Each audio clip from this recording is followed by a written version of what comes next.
Hello, Tessa. Hey, Jesse. Hey, guys. Welcome to the Spooky Soup podcast. I have a little update for you regarding the Somerton Man. That was episode 8 of our podcast. If you guys haven't listened to it yet, I recommend you go back and check it out. It's a very mysterious case regarding a guy where his body was just randomly found. And now the update is in regards to the identity of the Somerton Man. 70 years later, they were able to identify him as Carl Charles Webb. We know this because a Dr. Abbott was able to take 50 hairs that had been preserved in the cast that was made, and they were able to use the hairs to track down genealogy through a family tree, blah, blah, blah, blah, blah, down to Carl Charles Webb. I like Carl's better. Carl's. That's so crazy. So pretty cool. Once again, guys, go check it out. It's really good. But yeah, that's all we know. We still don't know how he died or why he died, why he was there. But maybe one day we'll figure it out. Yeah, it's still an unfolding mystery. Sure is. Yeah. Awesome. How was your week? It was good. Just been working. Nothing too crazy. Went to Hobbs Hollow last night. Nice. Yeah. It was fun. It's definitely spooky at night, so we had a good time walking around. Well, it's haunted, so I would hope it'd be spooky. Yeah. Before we get started on our stories, just wanted to say, guys, those who are listening, if you have any stories that you would like for us to read, whether they be true or fake, please send them in to us. You can DM those to us on Instagram, Spooky Soup Podcast, or you can email those to us, spookysouppodcast801@gmail.com. Yes, please send us your stories. What do you have for us today? All right, so I have one Reddit story. It's a little longer, so cool. That's why I chose it. It is, my father was a truck driver and this experience shook him to his core. Written by u/Zacharias Frost, posted to r/nosleeve. All right, let's get into it. Christmas of 2007 was an event that has always stood out in my mind, and now it always will. I was 13 at the time, and that was my first and only year that my dad missed Christmas. He worked as a long-haul truck driver, and we were used to him being gone for weeks or even occasional months at a time. He always made it a point to be home for our birthdays and Christmas, however, but that year was different. Mom was worried when he said he had one final load to deliver before the holiday season. His plan was to make the delivery and then be home on the 23rd just in time for Christmas, but Mother Nature had other ideas. As fate would have it, his route from our home in Minneapolis to Billings, Montana would take him right into the heart of a looming blizzard along I-94.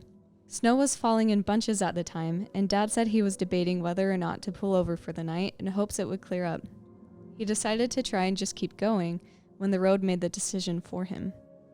He was only about an hour away from Billings when his truck stuck in an unexpected patch of ice, causing him to lose control and slide off the road into the median. Thankfully, he wasn't injured, but his truck was wedged in nearly 2 feet of snow. It was around midnight when this happened. He tried everything he could to get the truck out of the snowdrift, but it was of no use. Of course, his phone signal was non-existent as well, so he couldn't even call for assistance. The roads were virtually devoid of other travelers by that point as well. He radioed into a local emergency office, but was told the roads were too hazardous to travel at the moment. In the end, he could do nothing but wait. Meanwhile, Christmas came and went for us, and we didn't hear anything from Dad. Mom was a nervous wreck, although she tried to hide it, while me and my 2 sisters were just sad that he wasn't there with us. Thankfully, Dad finally called late on Christmas evening. He apologized profusely for not being with us and promised he would get home as soon as possible. He did just that 2 days later, and we were relieved to have him back. He returned with a bundle of late Christmas gifts, and all was well once more. Dad was different, though. He was quiet and appeared as though his mind was focused elsewhere. I didn't question him on it, but I could tell that something was troubling him. Life went on, and Dad never missed another Christmas after that. He in fact began just taking the entire month of December off to prevent anything like that ever happening again. I didn't know this at the time, but he later told me that he never drove down I-94 again. He outright refused deliveries that took him along that stretch and would take detours that added multiple hours to his trip if it meant avoiding that spot. Us kids are all grown up now with kids of our own. My son just turned 2 and our whole family was once again together over this previous Christmas. We sat around watching as mom and dad lovingly spoiled their grandchildren with goodies. I don't think I've ever seen my dad with such a beaming smile. Later that night, when the sugar rush had finally worn off and the kids had gone to bed, Dad and I were left alone on the balcony. We sipped some of his whiskey and puffed on cigars as we got to talking. I'll skip over the bulk of what we talked about because it's not really what I'm here for. Eventually, we started talking about his newfound retirement from truck driving, and I asked him a question which I'd never really asked before. You ever experienced anything really creepy on the road? Dad was no stranger to talking about his experiences. He had infamous tales of him getting mobbed by crackheads in Atlanta, hitting a cow in Nebraska, and the things he saw while driving through Ferguson a few years back during the civil unrest. He was never shy to tell them, but this time he paused. He switched his whiskey around in the glass for a moment, as if silently debating whether he wanted to tell me. I guess I might as well tell you now. He downed the remainder of his drink and clasped his hands in front of him. You remember that year I missed Christmas? By this point, I had almost entirely forgotten about it, but when he said that, a torrent of memories came spiraling back.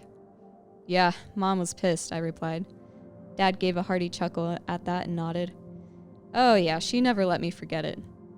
That was a crazy blizzard, right? When your truck got stuck? Dad nodded. Yup, nearly flipped my rig that night.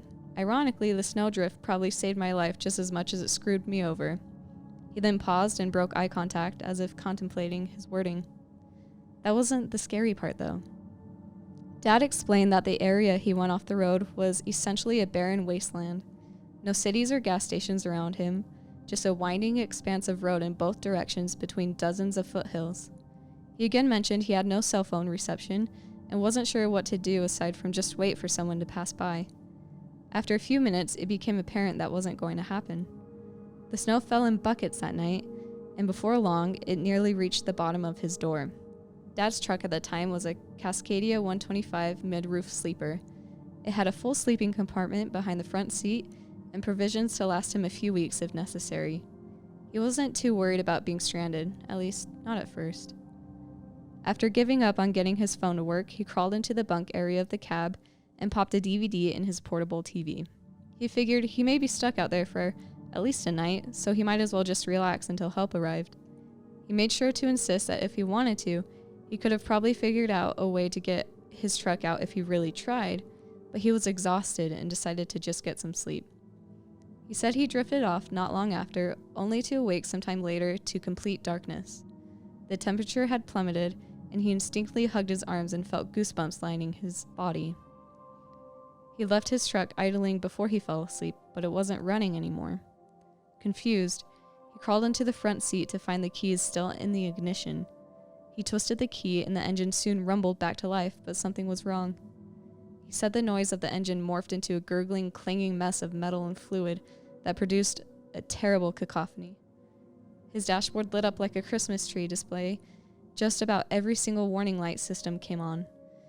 Steam began to pour from the hood vents, and the distinct smell of boiling coolant filled the air.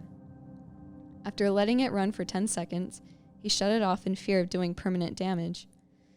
He knew that something wasn't right with it and sighed as he contemplated going out into the cold night to see if he could figure out what it was. He bundled himself up tight and popped the hood. He said the night had this almost ethereal silence to it as he stepped out of the cab. His feet crunched in the snow, echoing like crashing thunder when compared to the pervasive silence. He made his way around the front and opened it up, releasing a plume of steam from within. After it dissipated, he leaned in and found something which made him quite confused. Oil and coolant was splashed all over the underside of the hood, with many other parts of the engine covered in gunk as well. Dad climbed off the grill and glanced underneath the carriage, and that's when he found something truly odd. The oil pan was shredded on the bottom of the engine. He said it looked as though someone had chopped it with an axe a couple dozen times. The oil had all spilled out into the snow beneath. Clearly that was why the engine had been running so rough but explaining how it happened was another matter entirely. He checked around the area and said it seemed like some of the oil was dripping away from the road and towards the trees. He looked closer and spied what very much seemed like footprints accompanying them. As if the winter night wasn't cold enough, that discovery really tanked his blood temperature. He quickly headed back towards the cab, but as he reached for the handle, something stopped him dead in his tracks. Something moved behind the end of his trailer, too quick to make out any physical details. It moved on 2 legs and was clearly no animal. Dad just froze. His fight or flight instinct seemed to stalemate within him. He thought about calling out, but said that didn't seem like a good idea. After a few seconds of silence, he made a mad dash to his cab and locked the doors behind him. After grabbing the pistol underneath his seat, he hopped into the rear with his heart racing. He positioned himself where he was able to glance out both sides' mirrors, but no sign of whoever was behind the trailer. The radio, too, was out, and after trying in vain to get it to work, he sat back up. It didn't make any sense to him. Even if the engine wouldn't fire up, the battery should have had enough reserve charge to power the radio for a little while. He tried calling on his cell phone, too, and although he managed to get it to ring a few times, it would always just cut out. Hours passed, and not much of anything happened. He dozed off once or twice, but tried his best to stay awake and wait for the sun to rise. The snow had since stopped, but not a single other car had driven by since he stopped. He figured the pass itself was closed, but hoped someone would have seen him by now. Sometime later, he heard a noise emanate from outside. It started as a slight thump, with another soon following, then another and another. The sounds gradually grew louder, and his heart lodged in his throat as it grew nearer. Someone was on his trailer, and he didn't know what to do about it. He clutched his pistol tight, aiming it up towards the roof. Just as he was certain the person was about to reach the roof of the cab, the sound stopped. He waited there, pistol trembling in his grip, for them to emerge, but they never did. Minutes turned to hours, and he never heard another sound from the roof. He said after a while, he was no longer even sure if he heard anything to begin with. Eventually, his guard slipped, and the drowsiness took over. He doesn't know if this next part is related, but he's never had anything happen like it, so I figured I'd include it too. He dreamed as he slept there, but it wasn't a normal dream. He said he remembers walking through a dark forest and viewing it all with incredible, vivid detail. He was completely lucid, and says to this day, almost 30 years later, it was the most incredibly realistic dream he's ever had. Even looking back on it, he says it felt so real it's hard for him to distinguish it from reality. He seemed genuinely disturbed as he told me about it too. The forest he was walking through had these massive looming trees that seemed hundreds of feet tall, twisted roots surrounding their bases which sprouted from the ground and twisted all over like tentacles of a kraken. He had to dip and duck behind them as he moved, going further, but not knowing why. As he made his way through, he started hearing this noise like the ticking of a clock. It got louder as he moved, and sure enough, he found the source. A large grandfather clock ticking away in the middle of a bundle of roots. He stopped and stared at it for a moment as it ticked away. The clock's tone reverberated, but began to slow. In a few moments, it had begun ticking much slower, and the clock itself began to melt. Suddenly, he saw things emerging in the distance from behind the trees, horrible twisted creatures like the spawns of hell. The sounds of crackling and snarling swirled around him, and he began to run. He hurtled and leapt through the roots, but didn't make it far. Something struck him hard from behind, knocking him to his chest. He then awoke with a gasp, panting heavily, with a cold sweat permeating his entire body. He scrambled to a seated position while on the brink of panic. His heart was throbbing so fast and hard that it ached. He took a moment to compose himself, and the immense relief that overcame him was one of sheer relief, but it did not last. Something moved at his window, and his eyes shot up. There he saw the face staring back at him. He froze, as stiff as a corpse and cold as a glacier. Time seemed to stand still then, but finally he found the strength to raise his pistol. He fired without even thinking. A loud bang reverberated in, and the muzzle flare momentarily disoriented him. He looked up to see a bullet hole in the window and no face. After waiting there a few moments, he ventured to the driver's seat and peered out. But there was nothing there. No sign that thing had ever been there. Didn't make any sense to him, as he was certain he saw it. What made even less sense was the fact that his phone read that it was only 12:13 a.m. Last he remembered checking, his phone read 12:08 a.m. And he swears on everything that he had to have been at least an hour before he dozed off. By this point in this story, I had to question myself on whether he was pulling my leg. My father is a bit of a prankster for sure, but he's never weaved an elaborate story like this before. He then spent some time glancing around at the windows and ensuring no one else was around. He almost thought he should just leave his truck and start walking back to town, but obviously that was an incredibly dangerous notion that probably would have gotten him killed. He stared at his phone for quite a while, watching the minutes slowly tick onward, too slowly. He swore time wasn't working as normal. Several times he counted along to 60, doing his best to approximate the minute. But the minute didn't change accordingly. He eventually just kept counting upwards, finding the minute finally changed when he reached 386. You think that after all these worrying discoveries that sleep would have been the last thing he wanted, but it wasn't enough to prevent. He said he tried adamantly to resist the urge, but the drowsiness that overtook him was impossible to fight off. He found himself walking in the snow, listening as it crunched beneath his feet. A dark and silent forest surrounded him in all directions. It was robotic, as if his body acted on its own accord while his mind drifted in the doldrums. He could barely see where he was going, but it didn't seem to matter. Suddenly he stopped, and seemed to spring back to reality. He glanced around side to side, and sudden terror gripped him. Where was he? Why was he outside? He wondered. He spun back, but couldn't even see the road behind him. The cold sunk into him, and then he saw it. From further in the woods, a familiar face stared back, pale, gaunt, and inhuman. It crawled on all fours, shimmering and shifting side to side. My father turned the complete other way and ran like hell. Tree branches raked against him as he fled, half blind, away from the thing in the woods. Nothing looked familiar, and he just continued running aimlessly through the woods, checking behind him periodically to see if the thing was following him. He never saw it or heard it, but he knew it was there. Eventually, he smelled a faint scent of smoke lingering in the air. He followed it, hearing a commotion behind him, and soon came across a small clearing. In the center of it was a log cabin with smoke trickling from the chimney. Seeing no other option, he dashed towards it and knocked on the door. Behind him, he could hear odd sounds coming from the woods, and thankfully the door opened a few seconds later. "Who are you? What do you want?" The voice of an elderly man called from within. Dad turned and saw the barrel of a shotgun aimed at his chest. He slowly raised his hands to convey he meant no threat. "Please, sir. He paused, as he thought that certainly this man was going to think he was some lunatic, but he said it anyways. "There's something out there." The man's furious glance reverted to one of intrigue. He then looked past my dad out into the forest, his eyes suddenly growing wide. He backed up, still aiming the shotgun at my dad, while waving him inside. He pointed him over to a chair in the corner. Dad complied and sat as the man locked up behind him. He waited for a couple seconds, but apparently heard nothing of concern. "What are you doing out here?" My dad then told him what had happened with his truck and the blizzard.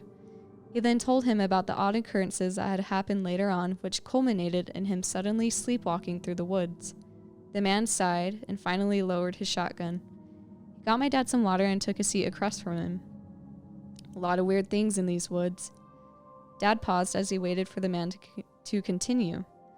The man formally introduced himself as Duncan and said his family had owned that plot for nearly 100 years. He said he lost count of how many search parties had come through over the years, as well as thrill seekers, ghost hunters, and odd people. "I saw a face," Dad finally confessed to him. Duncan eyed him curiously. "What kind of face?" Dad described it as much as he had before, and Duncan just shook his head. "Well, that's a new one." He let out a sarcastic chuckle. "You hear all kinds of stories, UFOs, Bigfoots, cults, but none of them can ever provide proof." "So you don't believe any of it?" my dad asked, only to be countered by Duncan. "Of course I do. I've lived out here long enough to know that we humans do not dictate these woods. There are things that lurk in shadows all over the globe, and we may never understand them. But as for what you saw, He paused for a moment, seeming to contemplate as he folded his hands on his lap. There's a group of Native Americans that are rumored to once have lived here. The Apple-Carry. Ever heard of them? Dad shook his head. Neither had I, but a friend of mine who has since passed told me about him. He was an Arapaho man himself and said that for generations his people had told tales of these Apple-Carry. Most other groups feared him, said the things they did were pure evil, more so than the standard tribal warfare one would expect. People said they held these rituals and experiments and were rumored that their cruelty was matched only by their intellect. Some people say they weren't even human, but that's neither here nor there.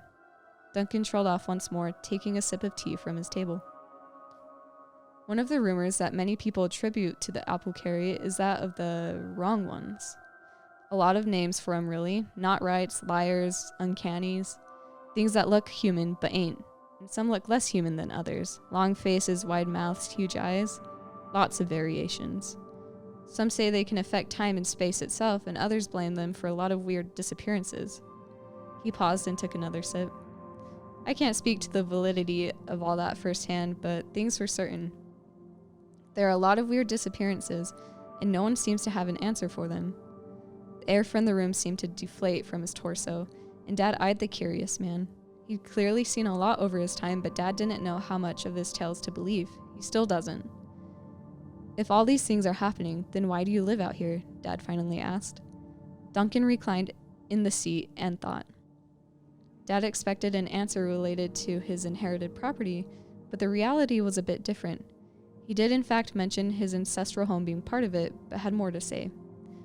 If I was 20 years younger, maybe I would leave, but I don't think it'd matter. There ain't a place on earth you could run to if they wanted to get you.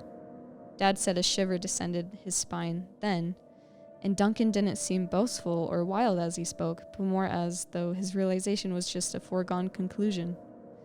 Thankfully, Duncan allowed my dad to stay the night, and in the morning the two of them made their way back to the road. Luckily, he had a big Dodge diesel and was able to plow through the snow with relative ease. They soon reached my dad's abandoned rig, finding it in even worse state than he'd seen it the previous night. Multiple tires were slashed, windows were broken, and the engine was absolutely shredded from the bottom. After looking around, though, he found nothing had actually been stolen. Duncan gave him a ride to town to get his truck towed, and a week or so later, he was finally headed home. So, do you believe in that kind of stuff? I finally asked him after he seemed to be done telling his story. Well, I'd be kind of stupid not to now. He and I both laughed at that, but clearly he had more he wanted to say. It was a really weird experience for sure, but I've always thought that maybe I misremembered it or subconsciously exaggerated it in my mind. Something about it, though, is just so haunting. Like I saw something that night that I wasn't supposed to see and never want to see again. He just sat there for a moment in silence, and I figured it best not to ask any more questions. He eventually told me that between the time of him crashing his truck to when he finally made it to the town with Duncan, that 3 entire days had passed. He still doesn't know how to account for that, and apparently Duncan didn't either. There's a lot of unanswered questions to this that he may never get the answer to now. He kept in touch with Duncan over the years, but he unfortunately passed away in 2019. I love my dad, and it's disconcerting seeing him that way, confused and terrified. I cannot completely attest to the validity of his story, but I believe him. For many who read this, I'm sure it will just amount to words on paper, or maybe a fictitious story that entertained you for a few minutes, but to me, it's a horrific possibility at the very least. If anyone has any experiences like this or theories, then feel free to share them. Whatever the case, you won't catch me anywhere near I-94 in Billings anytime soon. Oh, creepy. Yeah. You know what's funny is this is actually very similar to a story I have for next week. You're kidding. So, but yeah, that is creepy. Yeah. Face, and then on all fours, running around. Ugh. No, thank you. Yeah. You know that game Until Dawn? Yeah. I think it's the monster from that, the Wendigo, because it crawls like that, like how it was described, and it has the long face. Yeah. Gross. Creepy. Well, if you made it this far, thank you for staying in tune for that whole Reddit story. I'm excited to hear what Jesse has to say. All right, I'm just going to go ahead and start. Tucked away in a little part of Connecticut lies a small abandoned village called Dudleytown. I think I know this one. Dudleytown has been all over my TikTok feed and all over the internet lately in creepiness. So I figured I would go ahead and cover it as well. All right. So for all those who have never heard of it, there you go. Established in 1740, Dudleytown was a thriving community of farmers, iron workers, timber workers, and people just wanting to find a quaint place to live. However, that is no longer the case. This comfortable little town had a string of very bad luck. Those that have visited Dudleytown can't really describe it besides being otherworldly. The strangest thing that people have mentioned is that once you enter, it is completely silent. You cannot hear animals running around, birds chirping, or even bugs or crickets. That is just a red flag to me. Right? It's Yeah. weird. It's a weird thought. It's as if you were standing inside a recording studio booth. Odd. It's Don't like that. The outside world is silent or muffled, and you just can't hear anything. One of the things I find interesting is when people report when they take pictures in Dudleytown to try and get some type of photographic evidence. Either they go back to look and the pictures are gone, or the camera's batteries are drained. But as soon as they leave the property, everything's working fine. Oh, so like a energy surge, battery surge. Something like that, yeah. Interesting. There are multiple reports of this phenomenon happening in Dudleytown. That's why it's difficult to find decent images of it. If you actually try and Google Dudleytown, you will only find a select few. And I have those. I will post those on our Instagram, so look out for that. Those were from an investigative team that went there, but they were taken from like a fisheye lens, and so they're not the best pictures, and it was also at night with a flash. So, and it's only like 2 or 3. It's not much. Oh, come on, do better. Come on, people. Do better.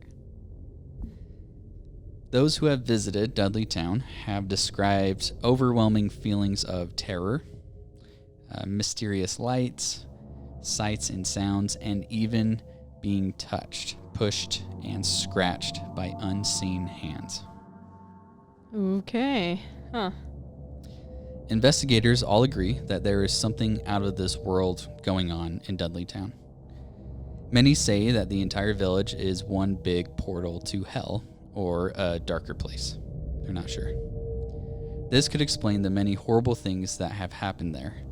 Demons could be running around, terrorizing anyone who visits, or in earlier times, just settling their lives in Dudleytown. So what happened? So, we'll get there. As Money Inc. notes, the records still in existence from the time tell of a town plagued by strange illnesses, disappearances, and reports of strange creatures roaming the area at night. In fairness, most of the reports came from people who were later declared insane. But still, if you think there's no smoke without fire, the suggestion of a royal curse might explain it all. According to legend, Dudleytown's demise can be traced back to 1510, the year in which Edmund Dudley was sentenced to death and beheaded for his part in a plot to overthrow King Henry.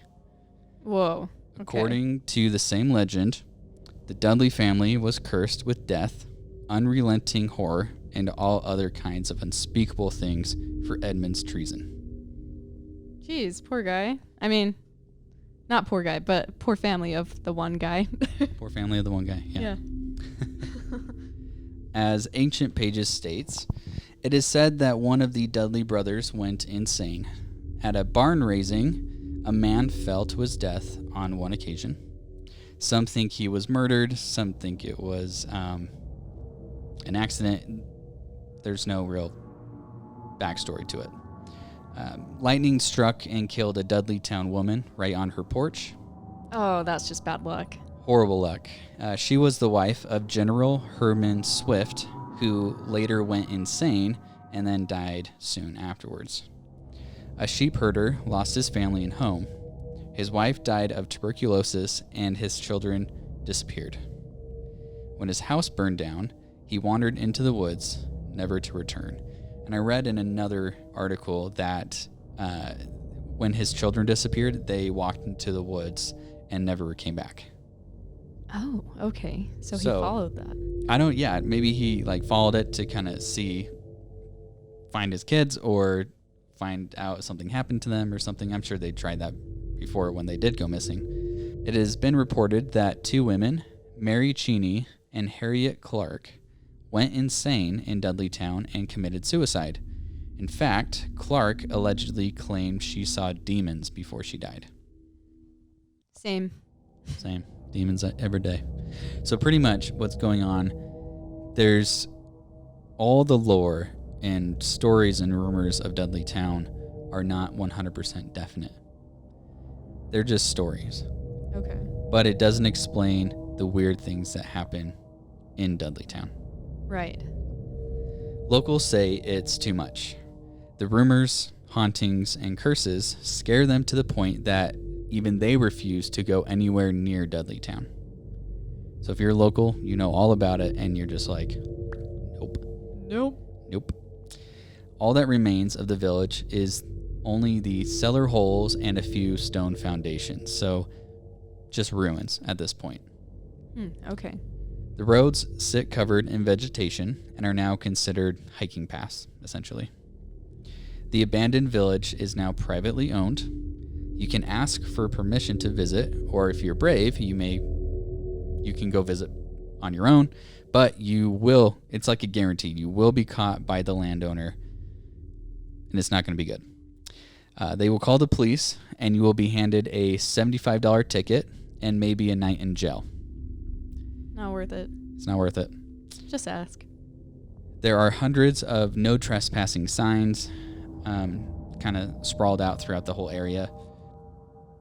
There are reports saying that people have just driven up to the property line, but as soon as they get there, they're met with a flashlight in their face and an angry landowner barking at them to drive away and never to return. So it's like as if whoever currently owns the area is just constantly patrolling. Must be. Something like that. Maybe he has motion activated cameras or something so he knows when people get close to it. Yeah, something along those lines. That's my guess. Thermal imaging systems. I don't know. He has a whole security system in his basement with multiple monitors. And he stuff. just has a nest of cameras and screens. Yeah, why not? The current owners have no desire to have their identities known to the public, so when it does come to getting permission to visit, it kind of makes it a little difficult. As we have discussed in an earlier episode, Kay's Cross, another great episode if you guys haven't checked that out. I think number 1, baby. Episode number 1. Why not open the village to the public? Kay's Cross, if you guys don't remember, it's a similar scenario. The landowner hated when people trespassed. They were constantly patrolling it. You get in big trouble if you were caught. I did it in high school a few times. Eventually, the landowner said, hey, you know what? If these people are going to just come on the property, why don't I just open it to the public, but I'll charge them. So he turned it into a kind of like a haunted attraction, essentially. So, I mean, why don't these same owners of Dudleytown do the same thing? It'd be smart. It would Making financial moves, Yeah, for sure. And it's in Connecticut, which I imagine is beautiful in the fall. Oh, yeah. Even though they own it, they want nothing to do with it. It's as if they want it to be completely forgotten. I mean, I think they're trying to hide something. Maybe they know that there is a legit portal in that area, and they're trying to keep everyone out so that, bad things don't happen. Do you think they made a deal with the devil? I don't think we'll ever know. So, is it really haunted? One of the lasting Dudleytown descendants that is actually still alive, Gary P. Dudley, came forward debunking all supernatural curses, stories, hoaxes, and rumors. He claims there are no traces of the town being cursed. The only thing that led to Dudleytown's demise was poor town planning and the end of the iron industry. However, as someone who loves the paranormal, I'm just going to ignore everything Gary says. Yeah, same. And that's Dudleytown. Oh, okay. That's so cool. So at the beginning, when you were like talking about this town, I was like, oh, I think I know this. I thought you were going to talk about the town that's constantly burning, and it was the inspiration for the Silent Hill games. Oh, I don't know what that is. No? Cool. Maybe you'll have to cover it. Another story. Yeah. However, this was a much more pleasant surprise. Oh, good. I've never heard of Dudleytown. Fantastic. So here's an image of the front gate to the area. You can see it's pretty much overgrown. It's not even a road anymore. It's more of a path. You wouldn't even know that there's a town. It's just all foliage. Yeah. Here are the two pictures. So these are stills from some investigators that went there. It looks like this one's of just the woods, and this one's of a building. Oh, wow. That building looks creepy. Does look creepy. And what's funny is there's a for sale sign right here. Oh, I don't know. Yeah, strange. Let's go on Zillow and see if it's on there. Yeah, for real. So yeah, there you go. Dudleytown. So once again, there's no, from what I could find, and you guys can obviously correct me if I'm wrong, but from what I could find, there's no actual historically written down, reported incidents of legitimate hauntings and stuff like that. It's just a very creepy place to go. Do you have anything else? That's it for me. All right, guys, we will scare you in the next one. Stay spooky.